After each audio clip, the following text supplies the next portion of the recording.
Can you hear that? Oh! Oh God, suspension fault.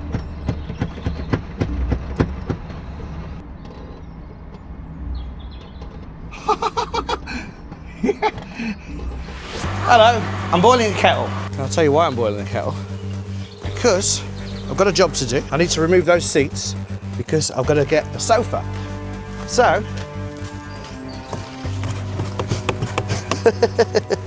as you can see, it has been snowing and the car is frozen.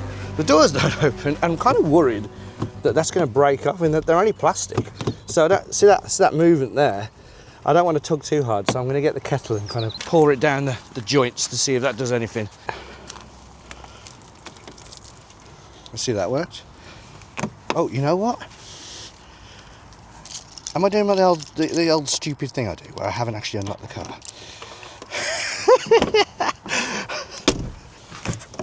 Okay, so it is still stuck though. Like, I've definitely unlocked it now.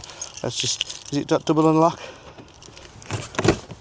Oh, there we go. Okay, so I didn't really need the thing. I'll put a bit on anyway there. Okay, door's sorted. I'm going to jump to being in the car and I'll tell you all the things that are wrong with that Range Rover. That I do love still, by the way. Right, off we go. I took one of the back seats out and we're going to get a couch. So, this video though is, and Happy New Year by the way, it is a new year. It is all about all the things wrong with this lovely Range Rover L322, super high mileage. Currently got 165,840 miles on the clock. And suffice to say, although it is running, especially for its age, very well, and especially after the home service that we did with Uncle Trev. Thanks again to Uncle Trev. If you want to watch that video, it's the last video on the channel, so it'll be linked at the end of this video. It is running really nice, but it's got a few issues. So let's start with something to do with the back seats. So when I take those out, that is not the first time I took them out. I've taken them out before because there's an issue with the pendulum inside the seat which controls the tension of the belts. And basically, when I pull the seat forward, slow down or vehicle raise. Oh, I forgot to raise this bloody suspension. I'm an idiot. I do that a lot. At least it's not a suspension fault. And when I put the seats forward, sometimes I'm finding that I can't bring them back up again because the seat belt won't let me get it up. Well, just let me show you. Toasty!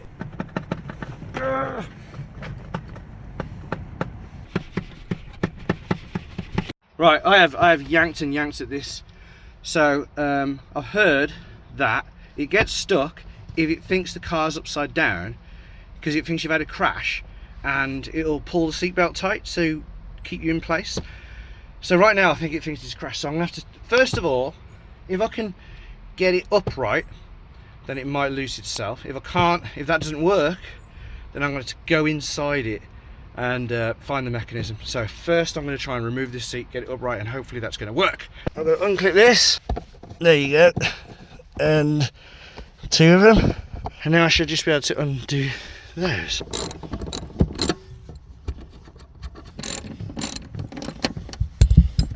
And there's another two screws in here, so I'm going to pull that off. Ooh. And now it lifts out. Every time I push it in, it retracts a bit and doesn't let me push it back, pull it back out. It's really annoying. Right, maybe if I try and... Oh, that's a bit more. Got a bit more. Bit more. Bit more. You see this?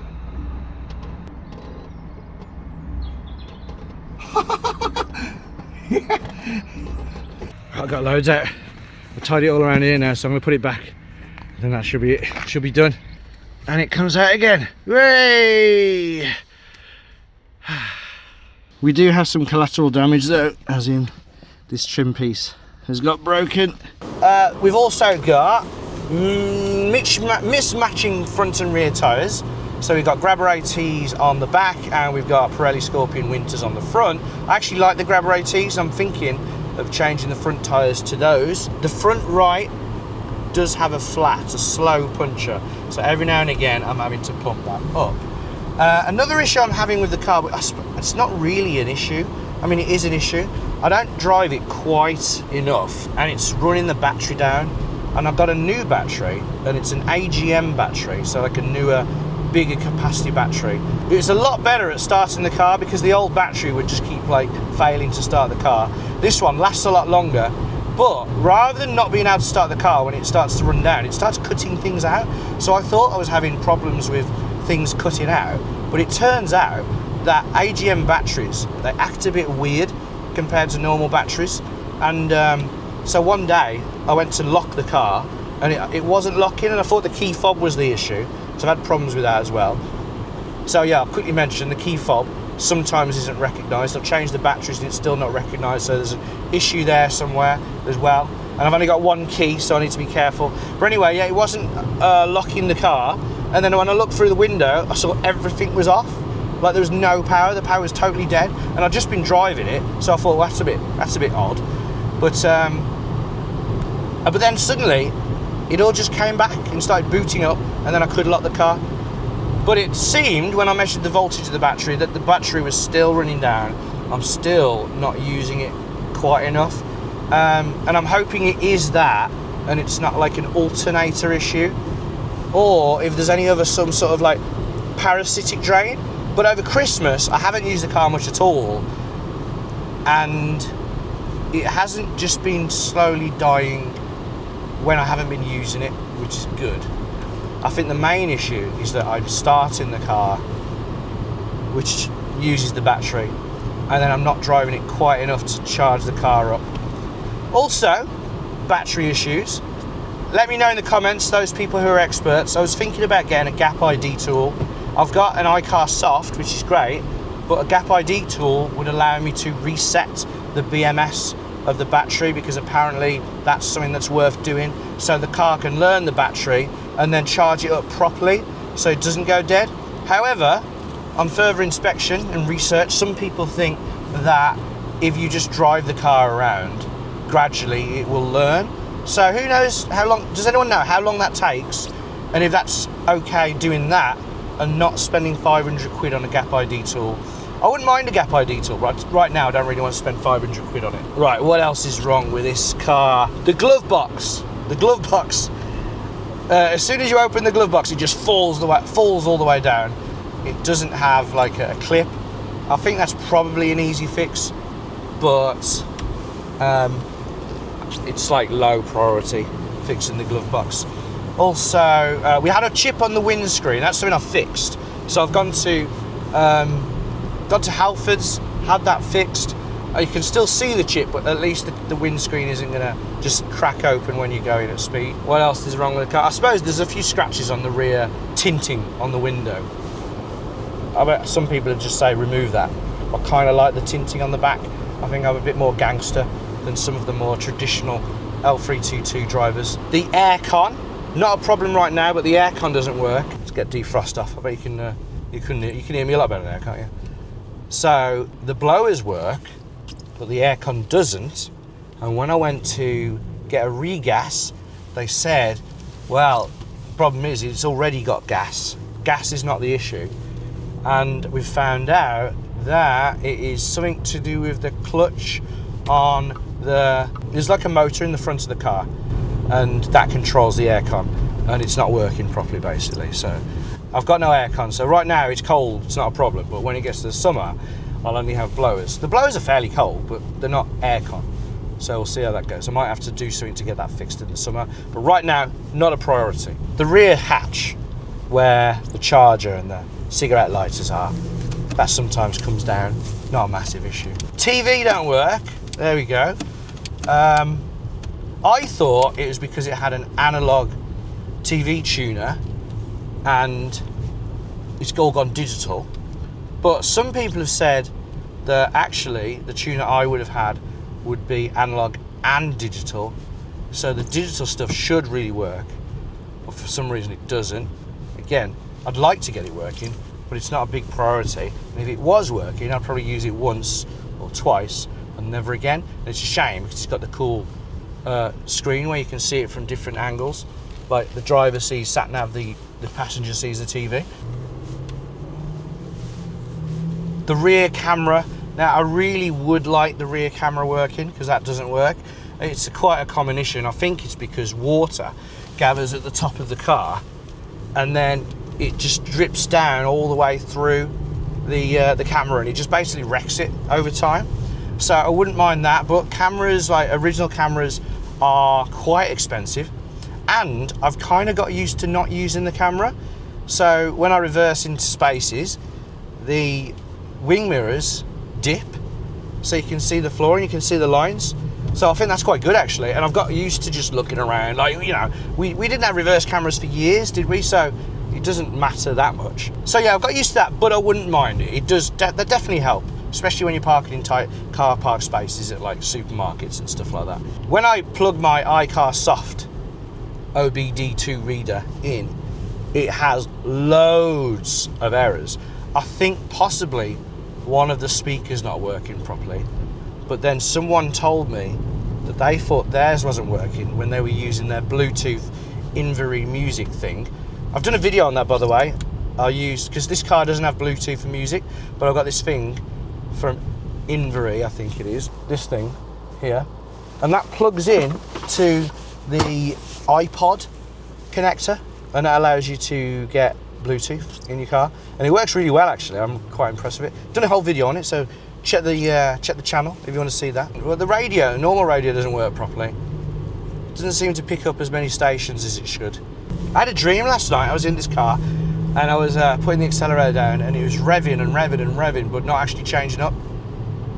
Glad it was just a dream. The rear wiper hanging a bit low. It still works though. Actually, does it? Yeah, it does. It does work. Oh, rear washers don't work. So that's another thing that's wrong with this car. Totally forgot that when I was driving one day, it said reduce speed to 30 miles an hour, suspension fault. And I did, and I was on a 60 mile an hour road, by the way, and it started going over little bumps that usually this would wut over, the wut word.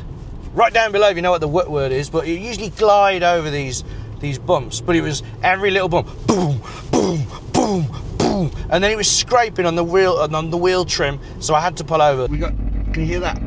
Oh god, suspension fault. Right, I'm going to turn the car off. Hopefully this fixes it. I keep getting the suspension fault error. Right, turn car off. Right, hopefully it'll start. Phew, okay.